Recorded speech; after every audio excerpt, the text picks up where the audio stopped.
महोदय, मी विरोधकांच्या by road जायचे 296 या प्रस्तावावरती या ठिकाणी बोलण्यासाठी उभा आहे. गेले 2 दिवस या प्रस्तावावरती या ठिकाणी ह्याचं चर्चा उत्तर सुरू आत्ताच आहे. होणार आहे. हे शेवटचे सदस्य आहेत. निश्चितच या चर्चेमध्ये अनेक सदस्यांनी भाग घेतला. मी आदरणीय अनिल परब साहेबांचं भाषण मी नेहमीच ऐकत असतो, कारण बरेचसे मुद्दे त्यांचे अभ्यासपूर्ण असतात. आणि आज बच्चूभाऊचं हे दमदार या ठिकाणी मांडणी मला ऐकायला मिळाली. एकंदरीत जर सरकारच्या कामगिरीच्या बाबतीमध्ये जर बोलायचं झालं तर 2014 नंतर या महाराष्ट्रामध्ये एक विकासाला नवी चालना आणि गती मिळाल्याचे आपल्याला दिसून येतं. मुंबईसारखं शहर असेल, पुण्यासारखं शहर असेल, नागपूरसारखं शहर असेल, या ठिकाणी अनेक मुंबईमध्ये मेट्रोचं काम हे द्वितीयमान असं झालेलं आहे. आता आम्ही सभापती महोदय अटल सेतूवरनं आम्ही मंत्रालयाकडे होतो, पुण्यावरनं आलं की पूर्वी आम्हाला वाशी मार्गे याला 2 तास लागायचं, पण आता आम्ही अर्ध्या-पाऊण तासामध्ये मंत्रालयापर्यंत पोहोचत आहे. स्मार्ट सिटी प्रकल्पाच्या माध्यमातून शहरांच्या मध्ये अनेक मोठे प्रकल्प या ठिकाणी सुरू झाले. विशेषतः गोरगरिबांच्यासाठी झोपडपट्टी पुनर्वसन कार्यक्रम शहरांच्या मध्ये घेतला गेला. प्रधानमंत्री आवास योजनेच्या माध्यमातून गरिबांना घरं देण्याचा कार्यक्रम घेतला गेला. सरकारनं आता नवी 3री मुंबई वसवण्याचा निर्णय या ठिकाणी घेतलेला आहे.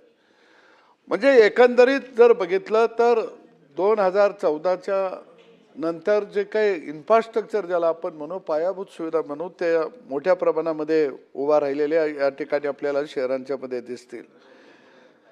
आणि म्हणून निश्चितच आज या ठिकाणी बोलत असताना काही शहरांचे प्रश्न आहेत. पिण्याच्या पाण्याचा प्रश्न आहे.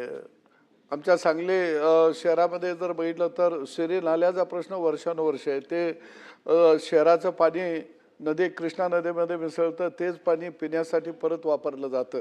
अशा अनेक प्रश्न शहरांच्या मध्ये सुद्धा उभा आहेत. पण दुसऱ्या बाजूला या ठिकाणी एक चर्चा आली की कुंभमेळा जो आपला सिंहस्थ नाशिकला होता आहे त्या संदर्भामध्ये आणि 2,700 कोटी रुपयाची त्या ठिकाणी कामं होणार आहेत. आता टेंडरच्या पद्धती त्या ठिकाणी राबवल्या असतील, परंतु कुंभमेळ्याच्या निमित्तानं निश्चितपणानं आजूबाजूच्या शहराचा विकास या ठिकाणी होत असतो. मग अंतर्गत रस्ते असतील आणि काही राहण्याच्या व्यवस्था असतील, वेगवेगळे शासकीय इमारतींचे डागडुजी असेल, अशी कामं विकासात्मक कुंभमेळ्याच्या माध्यमातून मोठ्या प्रमाणामध्ये होत असतात.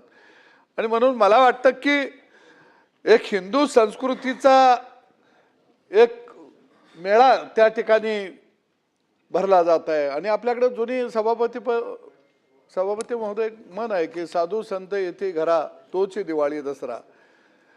आणि म्हणून निश्चितपणानं देशभरातले जगभरातले साधू संत त्या ठिकाणी येणार आहेत आणि सगळा भाविक या देशातला स्नानासाठी हा नाशिकला येणार आहे. आणि मला निश्चितपणानं खात्री आहे की हा कुंभमेळा आपल्या सरकारच्या माध्यमातून या ठिकाणी चांगल्या पद्धतीनं झाल्याशिवाय राहणार नाही. कामगाराच्या बाबतीमध्ये, कामगार कायद्यांच्या संदर्भामध्ये मी बच्चूभाऊ फुंडकर साहेबांच्या ते कॅबिनेट मंत्री होते, मी त्यावेळी कृषी राज्यमंत्री होतो. मी त्यांचं काम खरंच जवळनं बघितलं. अत्यंत कामावर निष्ठा असणारं ते व्यक्तिमत्व होतं आणि काम करायला ते संधी देत होते. आकाशजीला कामगार खातं मिळालेलं आहे. निश्चितपणानं ते वेगवेगळ्या कामगाराच्या संदर्भामध्ये बैठका घेत असतात. आपण सांगितलं तर ते लगेच बैठका आयोजित करत असतात. एका बाजूला केंद्र सरकारनं विविध कायदे एकत्रित करून ते कायदे राबवण्याचा निर्णय आपल्या राज्य सरकारने घेतलाय. तुम्ही म्हणला ती गोष्ट खरी आहे. कामगार कल्याण मंडळामध्ये ज्यांना लाभ मिळत आहे ग्रामीण भागामध्ये, ती माणसं त्याचा शोध आता घ्यावा लागेल की नेमके ते कामावर जात असतात का, नेमकी त्यांना कामाची गरज आहे का. आणि म्हणून मला वाटतं की कामगार कल्याण मंडळाच्या माध्यमातून अनेक योजना राज्यामध्ये पचो आपल्या काळापासून सुरू आहेत, आताही त्याच्यामध्ये सुरू आहेत. पण एक गोष्ट मला जाणवते की ठेकेदार पद्धतीनं अनेक कंपन्यामध्ये कामगार पुरवले जातात आणि त्यावेळी त्या कामगारांची खरंच मोठ्या प्रमाणामध्ये पिळवणूक होती. आता कंपन्या सभापती महोदय ठेकेदार पद्धतीनं तर कामगार का घेतात? जर डायरेक्ट कामगार घेतला 11 महिने झालं तर त्याला परमनंट करावा लागतो आणि मग त्याला 7वा येतो नाही 8वा येतो नाही लागू होतो. काही कंपन्यांच्या बाबतीमध्ये आपण नेम तयार करूया की कंपन्यांनी 11 महिन्याचा करार करावा आणि ठेकेदाराला पैसे देऊन ते कामगाराला देण्याच्या ऐवजी कंपन्यांनी त्या जर कामगाराला पैसे दिलं तर निश्चितपणानं कामगाराला आज जो पगार आहे त्याच्यात किमान 1.5 पगार मिळायला लागेल. या दृष्टीनं आपल्याला काय विचार करता येत असेल तर आपण निश्चितपणानं या ठिकाणी करावा. सभापती महोदय, खरं जर इस्लामपूर नगरपालिकेमध्ये भुयार गटार योजना देवाभाऊच्या सरकारच्या काळामध्ये आम्ही आणली, ती यशस्वी झाली. परंतु आता शहरामध्ये पिण्याच्या पाण्याची तुटवडा आहे, समस्या आहे. त्या दृष्टीनं सुद्धा त्या वाढीव पाणी योजना त्या ठिकाणी करता येईल का या निमित्तानं त्याचंही बघावं. इस्लामपूर नगरपालिकेला, आमच्या ईश्वरपूर नगरपालिकेला अजून नगर हे नाही आहे, इमारत नाही आहे, तर ती इमारत जर मिळाली तर प्रशासन चांगल्या पद्धतीनं तिथं चालेल. निश्चितपणानं 260च्या प्रस्तावावरती बोलत असताना हे सरकार गतिमान आहे, काम करणार आहे आणि या सरकारच्या माध्यमातून शहरांच्या विकासाला निश्चितपणानं चालना मिळालेली आहे. धन्यवाद. मंत्री महोदय.